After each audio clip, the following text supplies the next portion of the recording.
jsem Jindra, vedu Poslední argument a před nějakou dobou, myslím si, že jsou to 2 roky, jsme se rozhodli, že začneme šermovat s ochrannýma pomůckama, takzvaný jako hematurnaje a hemasparing. A neměli jsme žádný rady, neměli jsme nikoho, kdo by nám prostě poradil. A proto jsme se rozhodli udělat tohleto video. Takže jestli chcete šermovat a chcete nacvičovat pouze techniky, stačí vám obyčejný rukavice, pracovní rukavice ideální, dají se koupit kdekoliv. Dají se koupit i kožený rukavice, vyloženě od výrobců, ale jsou už dražší. Doporučil bych ale pro začátek určitě nějaký motorkářský rukavice, který mají nějakou výstuhu, která ochrání prsty, protože sem tam na ty prsty to za začátku dopadne, i když šermujete pomalu. Daleko vhodnější jsou ale od specializovaných firem rukavice, které jsou k tomu určený, které jsou ochranný a přitom nejsou určený přímo na sparingy a na turnaje. Dají se pořídit tyhle ty rukavice, přišly s těmahle rukavicama, je to od firmy Superior Fencing. Druhá alternativa kožených rukavic, které jsou opravdu jako skvělý, tak přišly zase, nebo se dali objednat s Mekama, což je česká firma, a možná by se dali domluvit, že prodají i jenom tyhle ty kožený. Co se týká ale šermů s ochrannýma pomůckama, když chcete trénovat plný kontakt a nácvik technik a opravdu se jako si trénovat techniku naplno, tak začneme u firmy Subfence, s kterou jsme my začínali, a o té vám řekne něco David. Ahoj. V zásadě se Subfenema jsme začínali, protože jsme se neměli pořádně s ním poradit a zároveň byli jedni z nejlevnějších na trhu. Hlavně byli v tom balíčku. A jako, jo. byli, jak říká Indra, byli vlastně kompletně v balíku s kompletem, s kalotama, se vším. Jsou to rukavice, které po té, co si je rozhýbáte a zahřejete, když tak řeknu, tak dá se v ní šermovat. Není to tak, že by to nešlo. Já v ní šermuju doteď. Nejsou úplně perfektní, nedá se říct, že by chránili nějak moc. Vlastně jediné, co vás chrání, tak je zesílený vlastně nějaký plast nebo povrch, tak umělá kůže v podstatě. No, něco takového. Není to tvrdý plast.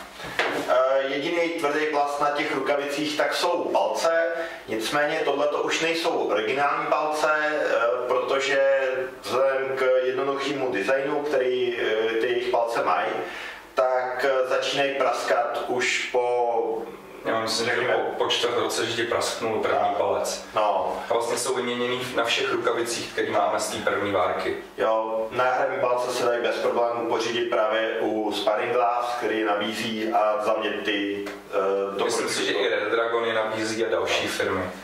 Rozhodně je to jedna z věcí, které si tam asi budete muset pořídit, nicméně jinak vlastně díky jednoduchému designu a se dají jednoduše relativně opravovat a jak říkám, šermu v nich ty 2-3 roky, co šermujeme.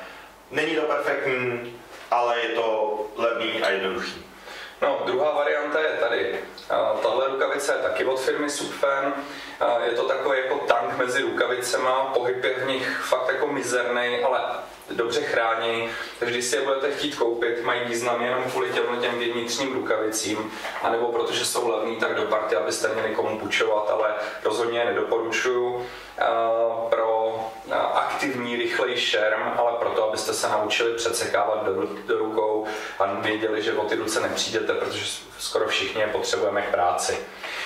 Ještě máme variantu úplně nejlevnější, když si pořídíte masku, fedr a chcete šermovat na ruce a trénovat si předseky, tak stačí i hokejové rukavice, ale pozor, mají nějaké jako mezery, které jsou nebezpečné, ale dá se v nich ze začátku tak nějak šermovat. Na turnaje je nedoporučuju a na sparring tvrdý taky ne. Další firma, o které chceme mluvit, je firma Sparring Gloves. Já mám tady rukavice, které jsem si pořizoval pro sebe, jmenují se Hourglass. Jo.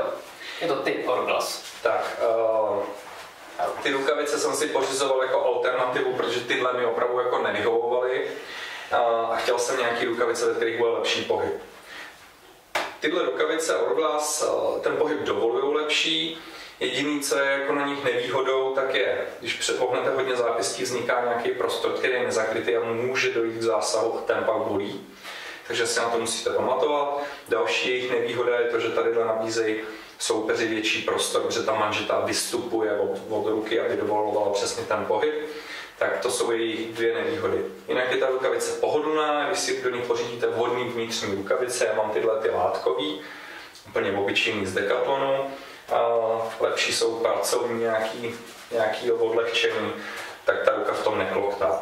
Palec drží, musíte si jenom seřídit gumičky, jako stáhnout, aby vám nevypadával, protože ta gumička se časem vytahá, takže ta rukavice potřebuje určitou údržbu.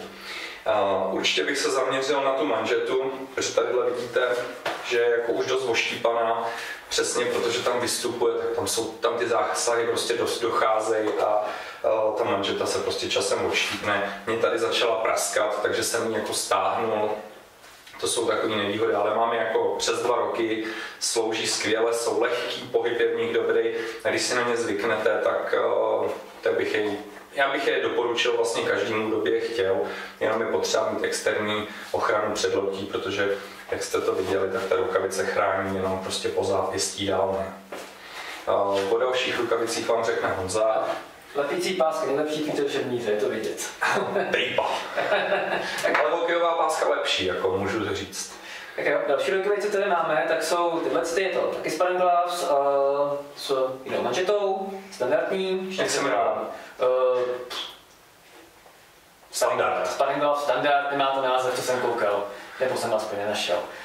Dělá se ještě verze, co má prodlouženou manžetu, když si to nasadím, aby to na tom bylo vidět, tak v podstatě končíme to kousek před loktem, dělá se ještě verze, která má tohleto prodloužení, aby to šlo až k lokti, pak nemusíte řešit žádnou ochranu tady vůbec. S tím bych si nebyl tolik jistý, já jsem ještě pod tím něco měl. Jinak tady tahle část je v podstatě stejná, stejný materiál, je stejným výrobcem. Zápěstí se liší, jsou tady jednotlivý segmenty, jde se v tom celkem hezky, ale zase mi přijde, že to nechrání tolik. Bylo to třeba jako jeden z důvodů, proč jsem si kupoval jinou rukavici, později s tím se ještě dostaneme. Jinak je to asi jeden z nejčastějších typů, nejpoužívanějších na turnajích, co jsem viděl, jeden z nejpoužívanějších typů. Je to lehoučký, líp to chrání, musíte mít něco před loktí. Asi k těm těm. Další nejpoužívanější typ, jestli teda můžu pokračovat,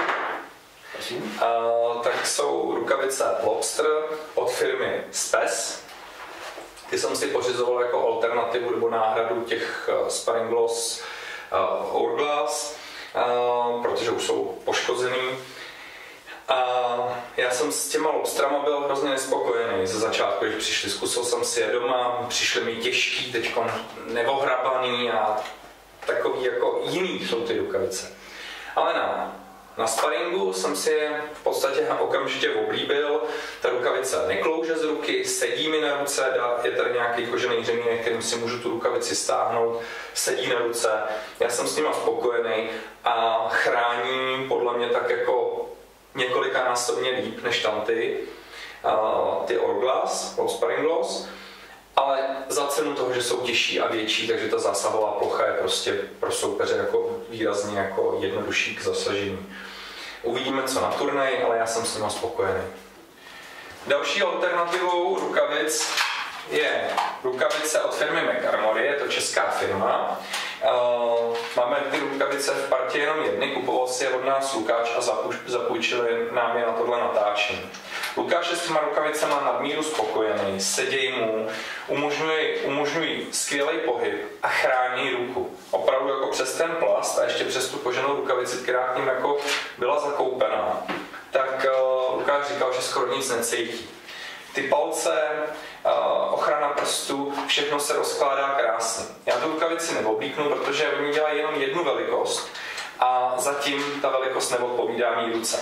Nicméně, Lukáš i Kuba, který je zkoušel a testoval v kompletu na sparingu, tak vlastně říkali, že ta rukavice umožňuje veškerý pohyb, který potřebují. Jsou lehký, chráněný a pěkně sedí. Jediné, co tomu bylo vyčteno od Kuby, který má svůj kabát dlouhý až po zápěstí, tak vlastně obvod předloktí, který sahá někam do půlky předloktí, tak se přes ten kabát navíká hůř A na turnaji nevěřím úplně tomu, že bude stav 4-4, někdo vyhraje, rozhodčí zavelí tichý, já mám se postavit na planč a teď si budu obíkat tu rukavici, že mi na to bude stačit tak jako u těch Hourglass, Sparring Gloves. Navlečeno za 5 vteřin, můžu ji čermovat. Tady si myslím, že tu rukavici budu obíkat chviličku díl, protože budu muset nasadit na ten kabát. Ale když se to člověk naučí, tak si myslím, že nemají jedinou chybu. Ty segmenty se pohybují za prvý ve všech směrech, které jsou potřeba.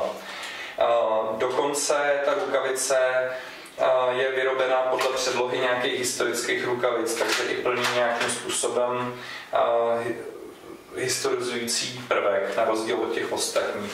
A já bych je za všechny doporučil.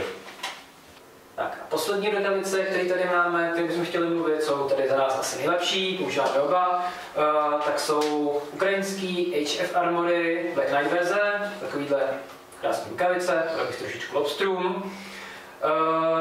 Máme nějaký rok a půl plus minus. Ještě jsme vyšli přímo s tím výrobcem, nějaký detaily ohledně poštovního, ohledně platby, bla, na všechno odpověděl celkem rychle. Měly by fungovat, po který jsou to Ukrajinci, snad, psali to na stránkách obchodu. Jediný problém, co jsme měli, tak bylo s dopravou do Čech, konkrétně s clem, který jsme ještě museli doplácet, 1200, myslím. Kolem 1500. No, něco takového, trošku to zvedlo cenu. Chtěl za ně tehdy, tuším, že 160 € nebo něco takového plus tohleto, ale co se dá dělat. K samotným rukavicím. Tady ta celá část, jak jsem říkal, je to podobně jako lobstru, jsou to prostě pevné plasty, trošku se vůči sobě hejbou. Nepamatuju, že bych sem jako dostal nějaký zásah, který by výrazněji bolel. Spíše to slyšet, tam jako něco, stalo se něco, co bys jako něco sem bolelo? Za celou dobu, co tyhle rukavice používám, tak je to jeden zásah, který jsem cítil víc, jinak plná ochrana, naopak mají výbornou pohyblivost a i vnitřní rukavice je velmi příjemná. Jo, ještě bych řekl něco k palci, tam jsou zase pevný pláty, žádná výraznější mezera, když držíte meč, tak už vůbec ne. Trošku jsem se bál tady toho prostředního, který drží jenom na jednom mítu, trošku volnější a mohl by se teoreticky asi stát, že by přišel bodci jako takhle nějak pod něj a vylomil ho. Ještě se mi to nestalo, tobě pokládám taky asi nedrží to. Zápěstí tak je jeden velký pevný plast. Nestalo se mi,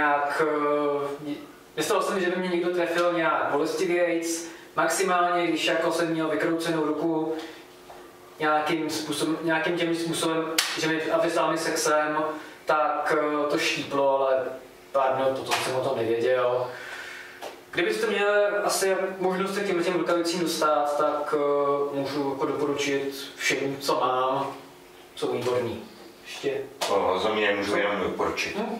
Super. My vám děkujeme za pozornost. Video vám doufám poslouží, bude k užitku a snad letos bude ještě jedno.